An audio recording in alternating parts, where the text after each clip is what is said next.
بسم اللہ الرحمن الرحیم۔ السلام علیکم، آپ دیکھ رہے ہیں الف نیوز اور میں ہوں آپ کے ساتھ ماجد علی۔ شامل کرتے ہیں پاکستان اور دنیا بھر سے online headlines. Tel Aviv میں نتنیاہو کے خلاف زبردست مظاہرہ۔ صہیونیوں نے غزہ کی پٹی سے تمام صہیونی قیدیوں کی رہائی کے لیے حماس کے ساتھ معاہدے کا مطالبہ کرتے ہوئے اسرائیلی وزیر اعظم نتنیاہو کی نااہل کابینہ کے خلاف شدید احتجاجی مظاہرہ کیا۔ گزشتہ شب تل ابیب میں ایک زبردست مظاہرہ کیا گیا جس میں صہیونیوں نے حماس کے ساتھ قیدیوں کے تبادلے اور غزہ سے صہیونی قیدیوں کی واپسی کے معاہدے کا مطالبہ کیا۔ اسرائیلی آرمی چیف کا کہنا ہے کہ غزہ پر حملوں کو بڑھایا جائے گا۔ اسرائیلی خبرسا ادارے کی رپورٹ کے مطابق فوجی ذرائع کے حوالے سے خبر سامنے آئی ہے کہ اسرائیلی آرمی چیف نے حال ہی میں غزہ میں حملوں میں اضافے کی تیاری کا حکم دیے ہے۔ دعویٰ کیا جا رہا ہے کہ اسرائیلی فوج غزہ کی پٹی پر اپنے شدید حملوں کو وسعت دینے کی تیاری کر رہی ہے۔ فوجی ذرائع کا بتانا ہے کہ انہوں نے فلسطینی دھڑوں پر فوجی دباؤ بڑھانے کے لیے غزہ پر فضائی حملوں میں تیزی لانے کا حکم دیا ہے۔ یہ بھی بتایا جا رہا ہے کہ اسرائیلی بختربند اور انجینئرنگ یونٹس غزہ میں تعینات کیے جائیں گے۔ لیبیا کے وزیر کی شام کے نئے رہنما سے اہم ملاقات، مختلف امور پر بات چیت۔ اقوام متحدہ کی تسلیم شدہ لیبیائی حکومت کے سینئر عہدیدار نے شام کے نئے رہنما احمد الشرع سے اہم ملاقات کی اور سفارتی تعلقات، توانائی اور شامیوں کی واپسی سمیت مختلف امور پر تبادلہ خیال کیا گیا۔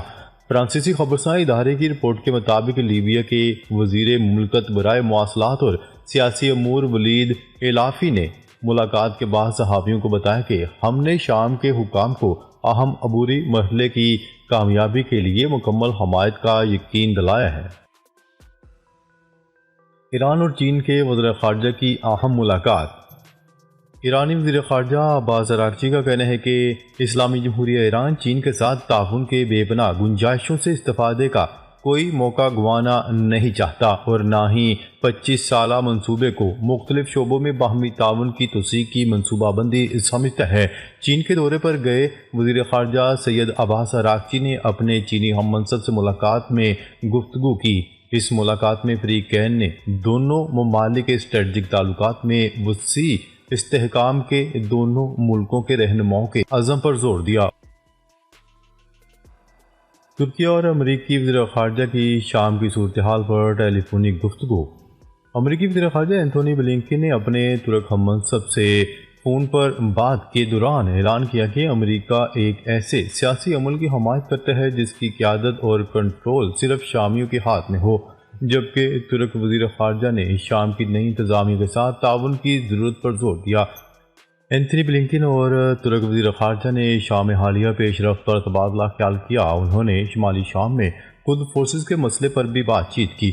ترکی شمالی شام میں کردوں کی موجودگی کو اپنے لیے ایک خطرہ خیال کرتا ہے۔ امریکہ دیوالیہ ہونے جا رہا ہے، ایلون مسک کا انتباہ۔ Social media plate form x کے مالک ایلون مسک نے امریکی معیشت کے حوالے سے خدشات ظاہر کر دیے۔ میڈیا رپورٹ کے مطابق دنیا کے امیر ترین افراد میں شامل ایلون مسک نے مشہور پوڈ کاسٹ میں مہمان بنے جہاں انہوں نے یہ انکشاف کیا کہ امریکی معیشت دیوالیہ ہو سکتی ہے۔ ایلون مسک نے کہا کہ قومی امریکی قرض 36.17 ٹریلین ڈالر ہو چکا ہے، جو کافی خطرناک ہو سکتا ہے۔ اگر مناسب اقدامات نہ اٹھائے گئے تو امریکی معیشت دیوالیہ ہو سکتی ہے۔ ایلون مسک نے معاملے کی نشاندہی کرتے ہوئے بتایا کہ حکومت کی جانب سے 36% سود ادائیگی ایک پریشان کن چیز بنی ہوئی ہے اور اس میں بدستور اضافہ بھی ہو رہا ہے۔ یوکرین کے ساتھ جنگ میں شدت، روس نے ڈرونز کی پیداوار بڑھا دی۔ روس یوکرین میں فضائی جنگ تیز کر رہا ہے۔ اس مقصد کے لیے خفیہ فیکٹری میں ڈرون کی پیداوار بڑھا دی گئی ہے۔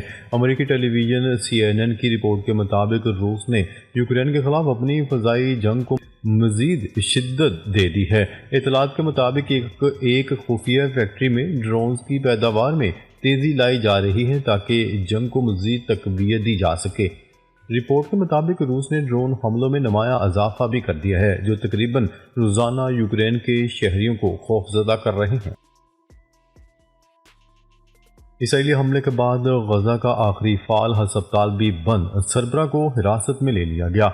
عرب میڈیا کی رپورٹ کے مطابق اسرائیلی فوج نے حماس کے مسلح عناصر کے خلاف آپریشن کے نتیجے میں غزہ کی پٹی کے شمال میں واقع آخری فعال کمال ادوان ہسپتال کو نشانہ بنایا۔ اسرائیلی فوج نے ہسپتال کے طبی عملے، مریضوں اور ہسپتال کے احاطے میں پناہ لیے ہوئے بے گھر فلسطینیوں کو جبری طور پر باہر نکال دیا اور ہسپتال کے سرجری ڈپارٹمنٹ، لیبارٹری، گودام اور ایمبولینس یونٹ کو آگ لگا دی۔ غیر ملکی خبرساں ادارے کی رپورٹ کے مطابق غزہ کی وزارت صحت کی جانب سے اسرائیلی حملے میں ہسپتال کے مرکزی شعبے جل کر تباہ ہونے کی اطلاع دی ہے۔ ہسپتال کے ڈائریکٹر حسام ابو زفیہ کا بتانا ہے کہ اسرائیلی حملے میں ڈاکٹر سمیت طبی عملے کے 5 افراد جاں بحق ہوئے۔ سی پیک معاہدے کے تحت چین سے پہلا مال بردار کنٹینر پاکستان پہنچ گیا۔ چین پاکستان اقتصادی راہداری معاہدے کے تحت چین سے پہلا مال بردار کنٹینر پاکستان پہنچ چکا ہے۔ نیوز رپورٹ کے مطابق چین سے مال بردار کنٹینر پاکستان کے علاقے سوس امیگریشن پہنچا، جہاں ایک تقریب منعقد کی گئی تھی۔ مال بردار کنٹینر پاکستان کے زمینی راستے سے کراچی پہنچے گا۔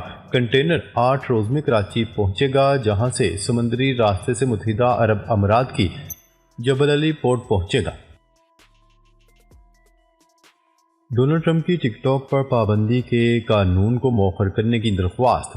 نو منتخب امریکی صدر ڈونلڈ ٹرمپ نے سپریم کورٹ سے درخواست کر دی ہے کہ ٹک ٹاک پر پابندی لگانے سے متعلق قانون کے نفاذ کو مؤخر کیا جائے۔ غیر ملکی خبرساں ادارے کی رپورٹ کے مطابق ڈونلڈ ٹرمپ نے امریکی سپریم کورٹ کو کہا ہے کہ ٹک ٹاک پر پابندی لگانے یا اسے فروخت پر مجبور کرنے سے متعلق قانون کے نفاذ کو مؤخر کیا جائے۔ ڈونلڈ ٹرمپ کا کہنا تھا کہ وہ چاہتے ہیں کہ صدارت کے عہدے کا حلف اٹھانے کے بعد ان کے پاس اس مسئلے کے سیاسی حل کے لیے وقت ہو۔ واضح ہے کہ صدر جو بائیڈن کی جانب سے دستخط کردہ قانون کے مطابق چینی کمپنی بائٹ ڈانس ٹک ٹاک کو کسی امریکی کمپنی کو فروخت کر دے۔ بصورت دیگر 19 جنوری سے امریکہ میں ٹک ٹاک پر پابندی عائد کر دی جائے گی۔ روس کا مختصر اور درمیانے فاصلے تک مار کرنے والے میزائلوں کی تعیناتی پر پابندی ختم کرنے کا عندیہ۔ روس نے مختصر اور درمیانے فاصلے تک مار کرنے والے میزائلوں کی تعیناتی پر مجوزہ پابندی ختم کرنے کا عندیہ دے دیا۔ روسی وزارت خارجہ سرگئی لاروف نے ایک انٹرویو میں کہا کہ امریکہ کی جانب سے مختصر اور درمیانے فاصلے تک مار کرنے والے میزائلوں کی تعیناتی شروع کرنے پر روس بھی مجوزہ پابندی ختم کر دے گا۔ انہوں نے کہا ہے کہ امریکہ اور نیٹو کے اقدامات کا جائزہ لے رہے ہیں اور صورتحال کے مطابق اقدامات کیے جا رہے ہیں۔ انہوں نے کہا کہ آج کی صورتحال سے واضح ہے کہ مختصر اور درمیانے فاصلے تک مار کرنے والے میزائلوں کی تعیناتی پر پابندی قابل عمل نہیں اور اسے ختم کیا جانا چاہیے۔ اسرائیلی وزیراعظم نیتن یاہو کی طبیعت بگڑ گئی، ہسپتال داخل۔ اسرائیل کے وزیراعظم نیتن یاہو کی طبیعت ناساز۔ عالمی خبرساں ادارے کی رپورٹ کے مطابق اسرائیلی وزیراعظم کے دفتر سے جاری بیان میں تصدیق کی گئی ہے کہ نیتن یاہو کو پیشاب میں تکلیف کے باعث ہسپتال میں داخل کیا گیا۔ بیان میں کہا گیا ہے کہ وزیراعظم نیتن یاہو کے چند ضروری ٹیسٹ بھی لیے گئے ہیں، جن میں پیشاب کی نالی میں انفیکشن کی تشخیص ہوئی ہے۔ ڈاکٹرز کا کہنا ہے کہ وزیراعظم نیتن یاہو کے پروسٹیٹ گلینڈ بڑھ گئے ہیں، جنہیں آج ایک سرجری کے ذریعے ہٹا دیا جائے گا، جس کے بعد ان کی تکلیف رفع ہو جائے گی۔ جنوبی کوریا میں مسافر طیارے کو لینڈنگ کے دوران حادثہ، ہلاکتوں کی تعداد 167 ہو گئی۔ جنوبی کوریا کے موان انٹرنیشنل ایئرپورٹ پر اتوار کو ایک مسافر طیارہ رن وے سے اتر کر حفاظتی دیوار سے جا ٹکرایا، جس کے نتیجے میں کم از کم 167 افراد ہلاک ہو گئے ہیں۔ برطانوی خبرساں ادارے روئٹرز کی رپورٹ کے مطابق جنوبی کوریا کی فائر ایجنسی کا حوالہ دیتے ہوئے بتانا ہے کہ جنوبی کوریا کے جنوب مغربی شہر موان میں ایک مسافر طیارے کو لینڈنگ کے دوران پیش آنے والے حادثے کے نتیجے میں اموات کی تعداد اب تک 167 ہو چکی ہے۔ ترکمانستان ایئر لائنز کا روس کے لیے پروازیں معطل کرنے کا اعلان۔ غیر ملکی خبرساں ادارے کی رپورٹ کے مطابق ترکمانستان ایئر لائن نے بیان جاری کرتے ہوئے کہا ہے کہ مسافروں کو آگاہ کر دیا گیا ہے کہ انہیں دورانیہ کے لیے حاصل کیے گئے ٹکٹ کی رقم بغیر کسی کٹوتی کے واپس کر دی جائے گی۔ رپورٹ میں بتایا گیا ہے کہ ماسکو کے لیے معمول کی پروازیں منسوخ کرنے کے حوالے سے وضاحت نہیں کی گئی ہے، لیکن اس سے قبل اگست 2023 میں بھی پروازیں معطل کی گئی تھیں۔ ترکمانستان ایئر لائن نے اگست 2023 میں پروازیں فضائی حدود میں سیفٹی کے خدشات پر معطل کر دی تھیں، اور اس وقت روسی وزارت دفاع نے بتایا ہے کہ ماسکو ریجن پر یوکرین کی جانب سے ڈرون حملہ کیا گیا ہے۔ ویزا فراڈ، یورپی یونین کا پاکستانی شہریوں کے لیے انتباہ جاری۔ یورپی یونین نے ویزا اور کونسلر اپوائنٹمنٹ کے خواہش مند پاکستانیوں کو نشانہ بنانے والے بڑھتے ہوئے فراڈ کے بارے میں خبردار کر دیا، اور بیان جاری کرتے ہوئے انکشاف کیا ہے کہ پاکستان میں مجرمانہ تنظیمیں گوگل میپ پر یورپی یونین کے رکن ممالک کے سفارتخانوں کی جعلی فہرستوں کے ذریعے گمراہ کن معلومات پھیلا رہی ہیں۔ پنجاب میں دھند کا راج، موٹر ویز مختلف مقامات سے بند۔ ترجمان موٹر وے پولیس کے مطابق موٹر وے M2 لاہور سے کوہاٹ مومن تک، M3 کو لاہور سے درخانہ تک ٹریفک کے لیے بند کر دیا گیا۔ موٹر وے M4 دھند کے باعث پنڈی پھٹیاں سے عبدالحکیم تک، M4 ملتان سے فیصل آباد تک، جبکہ M5 ملتان سے سکھر تک بند ہے۔ اس کے علاوہ سیالکوٹ موٹر وے M11 پر بھی نو انٹری کا بورڈ اویز ہے۔ ناظرین، اب تک کے لیے اتنا ہی۔ مزید خبریں لے کر بہت جلد آپ کی خدمت میں حاضر ہوں گے۔ تب تک کے لیے اپنا خیال رکھیے گا۔ اللہ نگہبان۔